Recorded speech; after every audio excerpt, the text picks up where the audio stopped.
Hello friends, ફરી એકવાર સ્વાગત છે આપ સૌનું આપણી ચેનલ બી ક્રિએટિવ પર।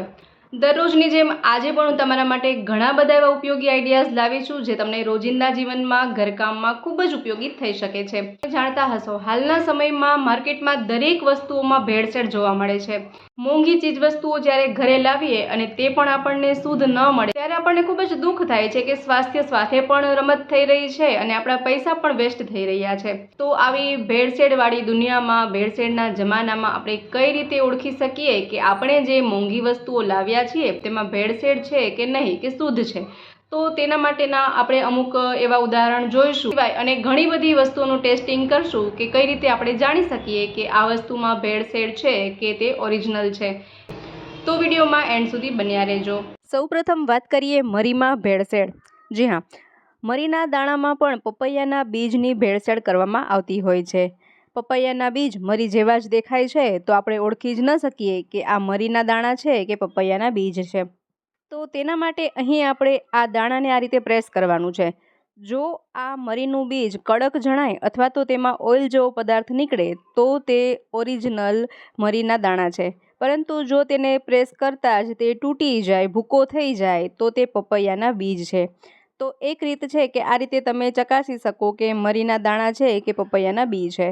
આને આપણે બીજી રીતથી પણ જાણી શકીએ। તેના માટે અહીં આપણે પાણીનો ગ્લાસ લઈશું અને તેમાં થોડા દાણા મિક્સ કરીએ। જો અસલી મરી હશે તો તે તળિયે બેસી જશે અને જે પપૈયાના બીજ છે તે પાણીમાં ઉપર તરવા લાગે છે। આ રીતે પણ ખાતરી કરી શકાય છે। અહીં જુઓ, જે મરીના દાણા છે તે તળિયે બેસી ગયા છે અને અમુક જે પપૈયાના બીજ છે તે ઉપર તરવા લાગ્યા છે। તો આ મરીના દાણામાં પપૈયાના બીજ ભેળસેળ છે એવું સાબિત થાય છે। જુઓ, આ જે ઉપર તરતા બીજ છે તેને આપણે પ્રેસ કરીએ તો તરત જ ભૂકો થઈ જાય છે। જુઓ, આ રીતે તૂટી જાય છે। જ્યારે આ તળિયે રહેલા બીને આપણે પ્રેસ કરીએ તો તે તૂટશે નહીં। જુઓ, આ અસલી મરી છે।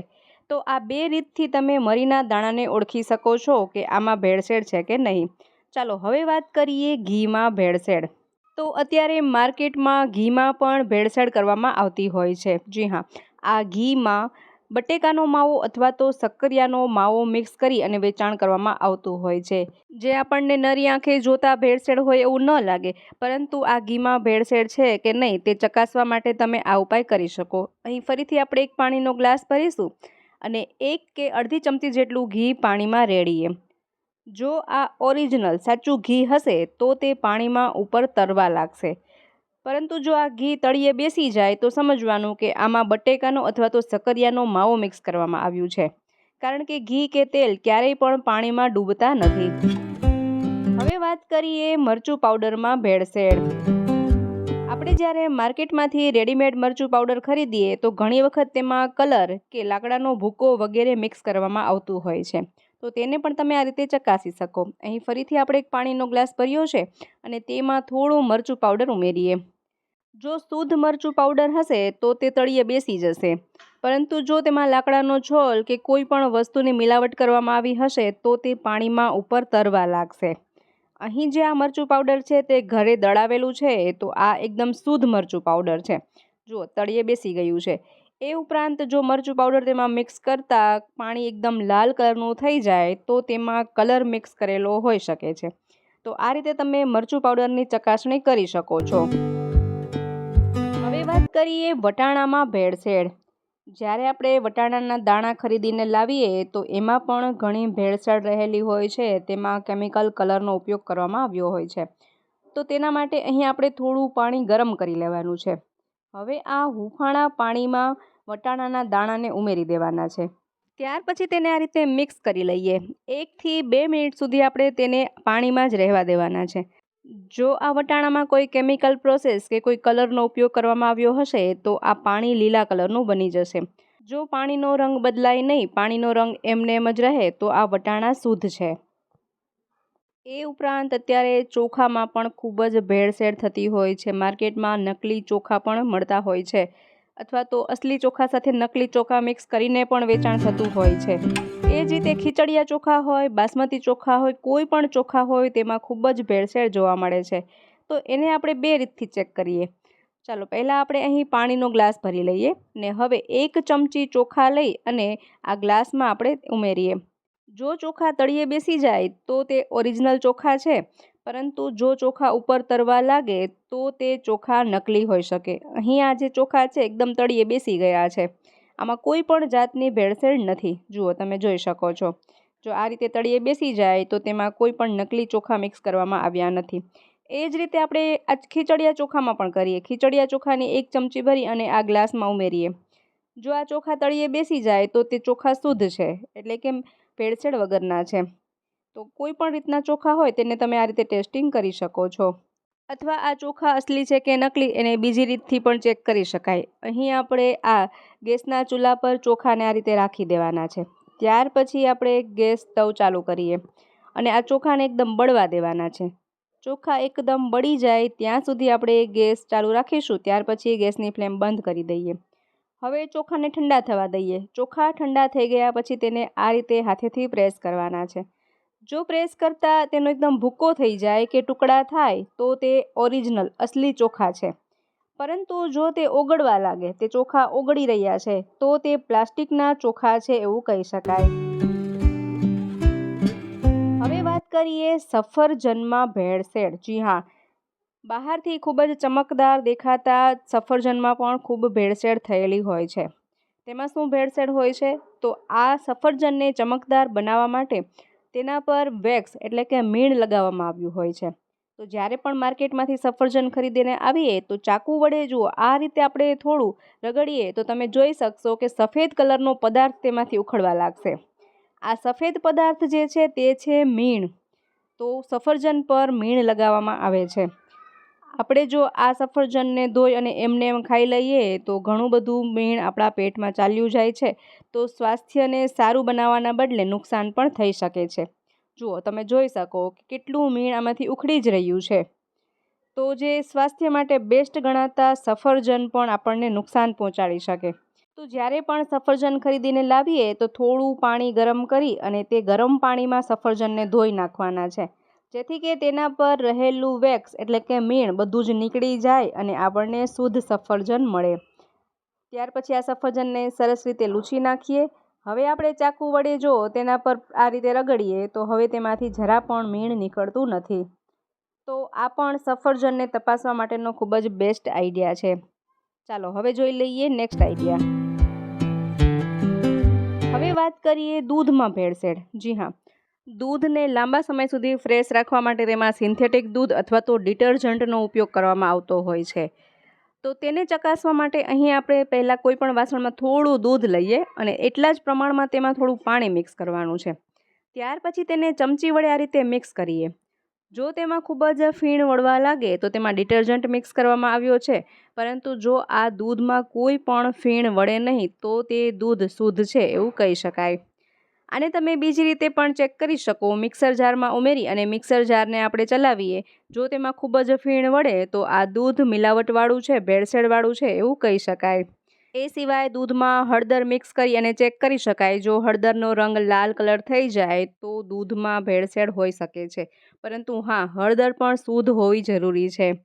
એ સિવાય સિન્થેટિક દૂધ હોય તો તેના સ્વાદમાં જ ફરક લાગે છે અને ગરમ કરવાથી તે દૂધ થોડું પીળું પડી જાય છે અને આંગળીઓમાં તેને રગડવાથી તે સાબુ જેવું લાગે છે. તો કહી શકાય કે તે સિન્થેટિક દૂધ હોય છે.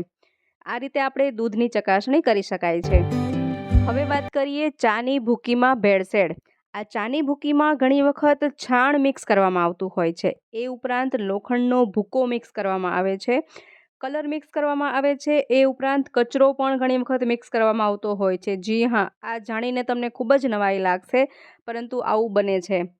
તો આ ચાની ભૂકીમાં કંઈ ભેળસેળ છે કે નહીં એ આપણે કઈ રીતે ચેક કરી શકાય? તો પહેલાં જાણીએ કે ચાની ભૂકીમાં કલર મિક્સ છે કે નહીં એ કઈ રીતે ચેક કરી શકાય. તો અહીંયા આપણે એક વાસણમાં થોડું પાણી લઈએ અને તેમાં થોડી ચાની ભૂકી મિક્સ કરીએ. હવે તેને આ રીતે મિક્સ કરતું જવાનું છે. જો આછા ભૂરા રંગનો કલર બને તો ચાની ભૂકી શુદ્ધ છે, પરંતુ જેમ જેમ મિક્સ કરતા જઈએ તેમ આ પાણીનો કલર ઘાટો બનતો જાય, પાણીનો કલર લાલ બનતો જાય તો સમજવાનું છે કે ચાની ભૂકીમાં કલરનું મિશ્રણ કરવામાં આવ્યું છે. આ પાણીનો રંગ ધીમે ધીમે ઘાટો બની રહ્યો છે તો આ ભૂકીમાં પણ કલરનું મિશ્રણ છે. આ રીતે આપણે કલર મિક્સ છે કે નહીં એ ચેક કરી શકાય છે. એ ઉપરાંત આ ભૂકીમાં છાણનું મિશ્રણ કે કચરાનું મિશ્રણ છે એ કઈ રીતે ચેક કરી શકાય? તો આ ભૂકીને આપણે હાથમાં લઈ થોડું આ રીતે ચપટીમાં લઈ અને પ્રેસ કરવાનું છે. જો એકદમ ભૂકો થઈ જાય તો તેમાં કચરાનું કે છાણનું મિશ્રણ હોઈ શકે. એ ઉપરાંત તેમાં લોખંડનો ભૂકો મિક્સ કરવામાં આવ્યો છે કે નહીં એ જાણવા માટે લોહચુંબક લઈ અને તે ભૂકી પર ફેરવીએ તો જે પણ તેમાં લોખંડના કણ હશે તે બધા જ લોહચુંબકમાં ચોંટી જશે. તો આ રીતે ચાની ભૂકી શુદ્ધ છે કે નહીં તે જાણી શકાય. હવે વાત કરીએ નાળિયેર તેલમાં ભેળસેળ. જી હા, નાળિયેર તેલમાં અન્ય તેલ મિક્સ કરી અને વેચાણ કરવામાં આવતું હોય છે. પરંતુ આ નાળિયેર તેલ શુદ્ધ છે કે નહીં એ જાણવા માટે નાળિયેર તેલને થોડીવાર ફ્રીજમાં રાખી દઈએ. ફ્રીજમાં રાખી દેવાથી જો શુદ્ધ નાળિયેર તેલ હશે તો તે જામી જશે અને જો તેમાં કોઈ અન્ય તેલ મિક્સ કરવામાં આવ્યા હશે તો એટલું તેલ જામશે નહીં. હવે વાત કરીએ હળદરમાં ભેળસેળ. હળદરમાં પણ મેટલિક પીળો કલર મિક્સ કરવામાં આવે છે જેનાથી કેન્સર થઈ શકે છે. કઈ રીતે ચકાસી શકાય? તો થોડું પાણી લઈ અને તેમાં થોડી હળદર મિક્સ કરીએ અને તેને આ રીતે સરસ આપણે મિક્સ કરી લેવાની છે. જો આ પાણીનો કલર થોડો રતાશ પર, હળદર છે તે થોડી લાલ પર થઈ જાય, મેટલ જેવી થઈ જાય તો તે હળદરમાં ભેળસેળ કહી શકાય. પરંતુ જો આ રીતે એકદમ પીળો કલર જ જળવાઈ રહે તો હળદર શુદ્ધ છે એવું કહી શકાય. અથવા તો ઘણી વખત હળદરમાં બેસન એટલે કે ચણાનો લોટ પણ મિક્સ કરવામાં આવતો હોય છે. જો ચણાનો લોટ એમાં મિક્સ હશે તો તે તળિયે બેસી જશે. તૈયાર ખરીદેલી હળદરમાં ભેળસેળ હોઈ શકે તો આપણને એવું થાય કે હળદરના ગાંઠિયા લઈ અને દળાવીએ તો તેમાં તો ભેળસેળ ન હોય, પરંતુ જે આ આખી હળદર હોય તેમાં પણ ભેળસેળ જોવા મળે છે. આ હળદરને પાલિશ કરવામાં આવતી હોય છે. તેના માટે અહીં આપણે એક કાગળનો ટુકડો લેવાનો છે અથવા ટીશ્યુ પેપર પણ લઈ શકાય. તેના પર આ હળદર રાખી તેના પર થોડું પાણી રેડવાનું છે. જો તેનો કલર બદલાવા લાગે અથવા તો પેપર પર તેનો કલર છપાઈ જાય અથવા તો આ હળદરના ગાંઠિયાનો રંગ બદલી જાય તો તેમાં ભેળસેળ છે એવું કહી શકાય. હવે આપણે તેને આ રીતે લૂછીએ, જોઈએ કે આ ઓરિજિનલ છે કે નકલી. અહીં આ આખી હળદરનો કલર એકદમ ચેન્જ થવા લાગ્યો છે. જો અહીં આપણે આ હળદરનો ટુકડો લઈએ અને આ કલર જોઈએ, બંનેમાં કેટલો ફરક લાગી રહ્યો છે. તો આ રીતે આખી હળદરને પણ પોલિશ કરી અને વેચવામાં આવતું હોય છે. નરી આંખે જોતા આપણને એવું લાગે જ નહીં કે આમાં કોઈ પણ પ્રકારની ભેળસેળ હશે, પરંતુ તેમાં પણ ભેળસેળ કરવામાં આવે છે. હવે વાત કરીએ પનીરમાં ભેળસેળ. પનીરમાં સ્ટાર્ચની ભેળસેળ કરવામાં આવતી હોય છે. તો તેને ચકાસવા માટે અહીં મેં પનીર લીધેલું છે અને તેમાંથી એક ટુકડો લઈએ. હવે તેના પર થોડું ગરમ પાણી રેડીએ અને ત્યાર પછી અહીં આપણે વિનેગર લઈશું અને તેના પર થોડું વિનેગર રેડીએ. જો આ પાણીનો કલર બદલાઈ જાય અથવા તો પનીરનો કલર બદલાઈ જાય તો સમજવાનું કે આ નકલી પનીર છે. જુઓ આ રીતે આપણે તેને મિક્સ કરી લેવાનું છે. જો આ પાણીનો રંગ કે પનીરનો રંગ બ્લુ કલર થવા લાગે તો તેમાં સ્ટાર્ચનું મિશ્રણ થયેલું હોય છે.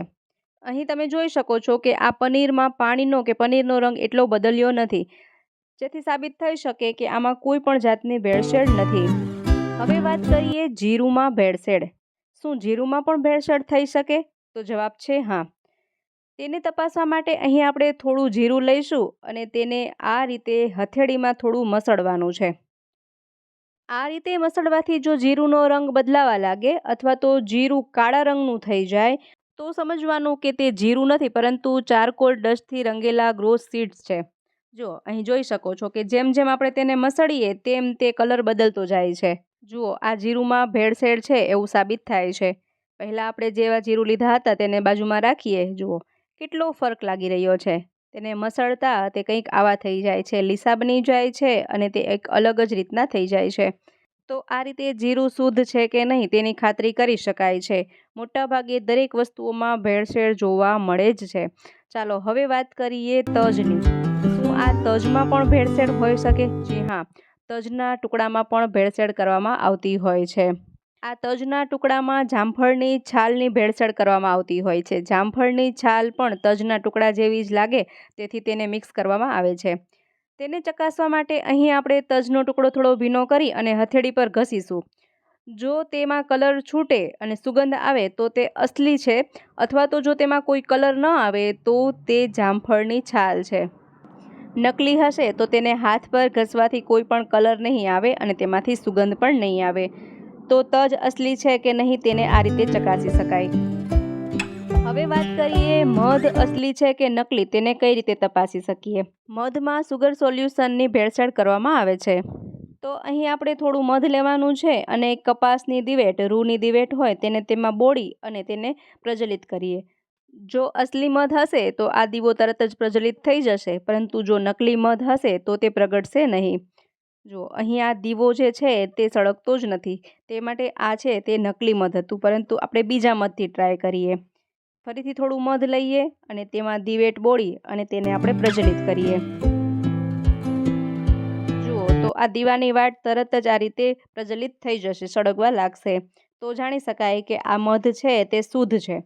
અથવા તો મધને શુદ્ધતા જાણવા માટે બીજો પ્રયોગ પણ કરી શકાય કે આ જે ઓરિજિનલ મધ હોય તે ક્યારેય પણ જામતું નથી, અથવા તો ક્યારેય પણ તેમાં કીડીઓ થતી નથી કે તેના પર માખી બેસતી નથી. આ પણ બીજી રીત છે ઓરિજિનલ મધ જાણવાની. તેને ફ્રીજમાં રાખીએ છતાં પણ તે જામે નહીં. જો શુદ્ધ મધ હોય તો ક્યારેય તે જામતું નથી. તો મિત્રો, આશા રાખું છું આજનો વિડીયો તમને જરૂરથી ઉપયોગી થયો હશે, સાથે પસંદ પણ આવ્યો હશે. અને જો તમારા પાસે પણ કોઈ એવા આઈડિયાઝ હોય, ટિપ્સ હોય તો તમે અમારા સાથે એ શેર કરી શકો છો. તમારા નામ સહિત વિડીયોમાં હું એ આઈડિયા જરૂરથી શેર કરીશ. તો મિત્રો, વિડીયો પસંદ આવ્યો હોય તો વિડીયોને લાઇક કરજો, શેર કરજો. અમારી ચેનલ પર નવા હોય, પહેલી વાર ચેનલ પર વિઝિટ કરી રહ્યા હોય તો ચેનલને સબસ્ક્રાઈબ પણ જરૂરથી કરજો.